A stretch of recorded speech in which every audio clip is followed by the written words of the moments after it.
Bon, ça, tout ça, ça nous amène à la fin 59. Nous, on connaît une crise d'effectifs épouvantable. C'est-à-dire que, avec le jeu des libérations, les pièces qui étaient servies par des pelotons de 7 hommes, il n'y en a plus que 3 ou 4, les embuscades qu'on menait à 9 au départ, on arrivera à les faire à 3. Et je vous raconterai que j'ai fait front à une Katiba, nous étions 3.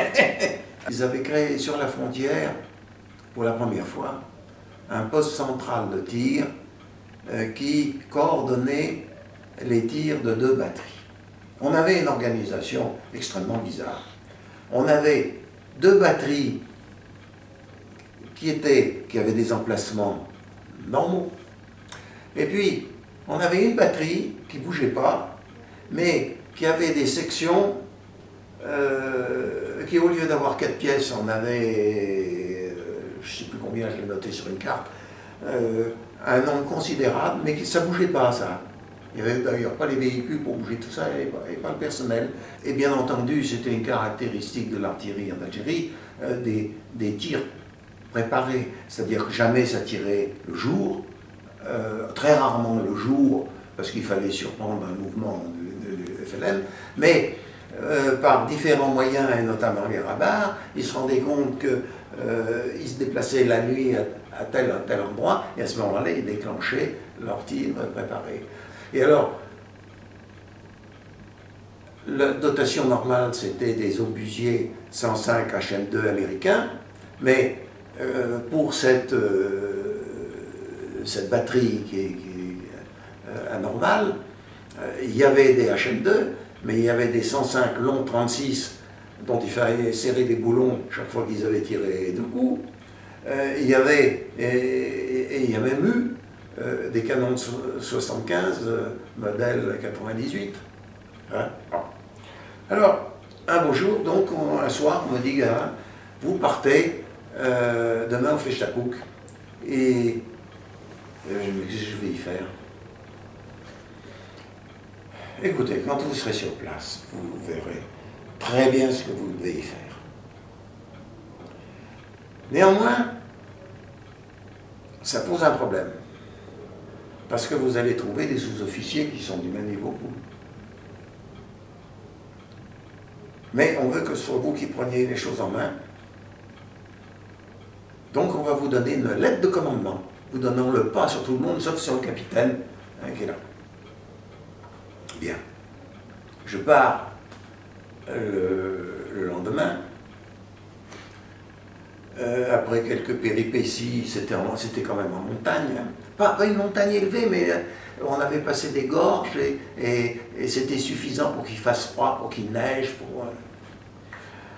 J'arrive en retard parce qu'on avait eu des pépins à la tombée de la nuit. Je me présente au capitaine, je lui dis mon capitaine, voilà, je viens pour m'occuper du service général du poste central de tir. J'ai une lettre de commandement. Donnée, il dit ma lettre de commandement. Il me regarde, il dit gamin, il faut que vous sachiez une chose, c'est que jamais, quoi qu'il arrive, je ne sortirai de mes trous. C'était une position mal foutue, sur une pente, dans un col, face aux situations élevées que pouvaient prendre les Félagas, dans des tentes à semi-enterrées, des protections avec des sacs de sable ou des troncs d'arbres.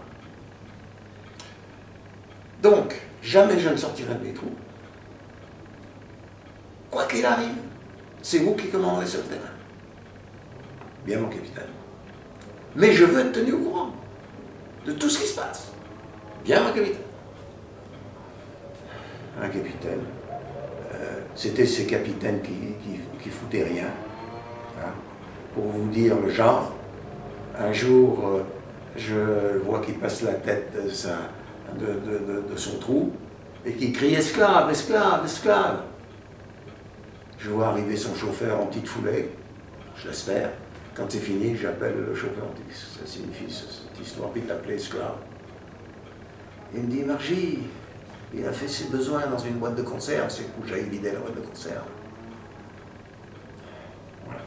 Bon, les autres sous-officiers qui étaient là me disent « Gavin, on t'a préparé dans notre tente un coin pour tu t'installes, hein, mais si tu veux manger quelque chose de tiède, il faut vite venir parce qu'on ne sait pas ce qui peut se passer. » D'accord, je les suis. Il m'avait réservé une place. Je commence à manger 2 cuillerées d'un truc branlant, tiède et tout ce qui s'ensuit. Lorsque ça se met à éclater de tous les côtés, il y avait un éclairage avec un groupe. Immédiatement, tout est coupé. Les copains foutent le camp comme des rats pour gagner des blocos, prendre en main leur type et tout ce qui s'ensuit. Et moi, je me trouve comme un imbécile dans une tente toute noire, dans un coin que je ne connaissais pas. Je peux saisir mon pistolet mitrailleur, je peux saisir mes cartouchières, je sors de la tente, je fais 10 pas, et connaissant pas le terrain, je me rends compte, je me casse la gueule, je fais 20 mètres de roulé-boulé, tenant toujours mes chargeurs et mon pistolet mitrailleur, et je me retrouve assis à l'entrée du trou du capitaine, qui me dit « Ah ben c'est pas trop tôt ». Et là, je bluffe, je lui dis « Mon capitaine, chacun est à son poste de combat, ne vous inquiétez pas, on a la situation bien en main. » Je ne sais même pas où étaient les emplacements. Et je suis resté, j'ai attendu que ça passe, ça a duré 20 minutes. Comment dirais-je, les feux d'artifice du 14 juillet au pont de l'Alma. Il y avait la Légion qui n'était pas loin, qui tirait la mitrailleuse lourde. Il y avait nos batteries qui envoyaient des rafales d'obus. Il y avait des chars qui accouraient.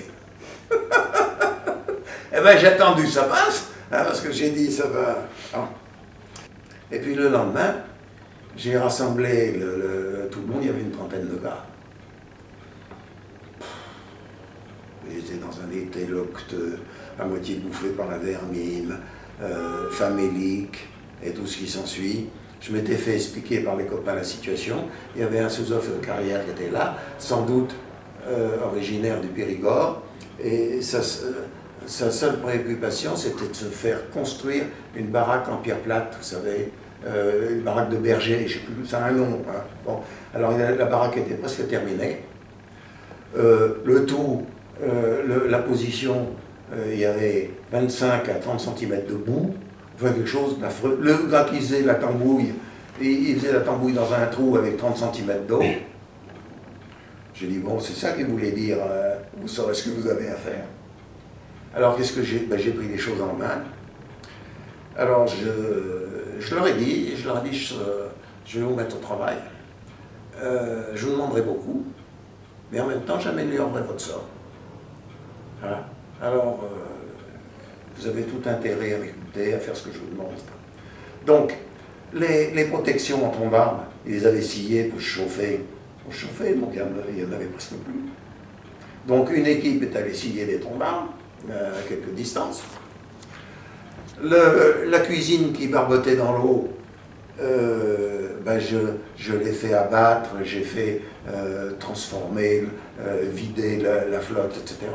Et en même temps, j'ai demandé aux radios de demander à ma batterie de m'envoyer des sacs pour que je fasse des protections de sacs de sable, de m'envoyer des réseaux de fils de fer barbelé parce que je trouvais que la production était insuffisante. Envoyer tout ce qui me manquait, hein, tout ce qui me manquait. On ne s'est pas fait un prix. Le soir, un camion arrivait avec tout le bazar. Il y a 2 gars qui ont résisté. Il y a 2 gars qui ont résisté, qui n'ont pas été d'accord pour faire le boulot. Alors là, j'ai employé les méthodes que j'avais apprises au fil des mois. J'ai pas fait comme certains officiers qui faisaient creuser un trou, monter une tente au-dessus du trou, coucher le gars dedans avec un quignon de pain, une gamelle de flotte et une sentinelle devant. J'ai pas fait ça. J'ai doublé les gardes. J'ai doublé les gardes. Doublé les gardes et les types n'ont pas tenu plus de 48 heures. Ils sont presque venus. Il y en a un qui s'est presque mis à genoux en me disant Margy, lève la punition, je t'obéirai, mais lève la punition.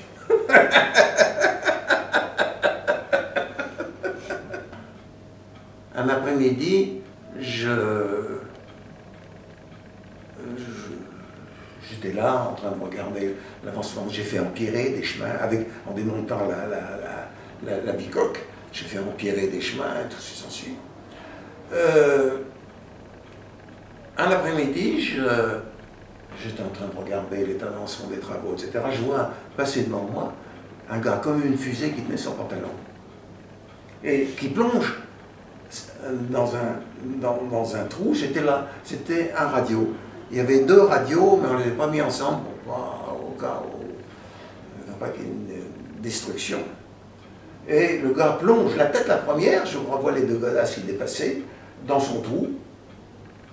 Et moi je dis, mais il s'est passé quelque chose, qu'est-ce qu'il a ce pauvre gars? Alors j'y vais, et je trouve le gars dans son couchage, il avait encore son calot sur la tête, la couverture montée sous le nez, et qui claquait des dents. Je dis, qu'est-ce qui t'est arrivé? Bon, il ne pouvait pas parler. Enfin, je l'ai calmé, je l'ai rassuré, etc. Et quand il a pu parler, il m'a expliqué qu'il était allé au feuillet, les chiottes. Hein? C'était un trou avec des troncs d'arbres. Et en étant en équilibre sur ces troncs d'arbres, il y avait un Félouz qui avait tiré visant la partie charnue de son individu, et la balle, il avait manqué sa cible de quelques centimètres. La balle s'était plantée dans le tronc d'arbre 2 centimètres en dessous de son talon. Et quand les travaux ont été suffisamment avancés, ils m'ont relevé. Et là, j'ai eu ma petite satisfaction, parce que peut-être 3 jours après que je sois relevé, les Félouz se sont amenés avec des canons d'infanterie sans recul et ont bombardé tout le truc. Les tentes, neuves ou pas neuves, ont été transformées en passoires. Et miracle, avec toutes les protections que j'avais fait installer et tout le bazar, il n'y a pas eu un blessé.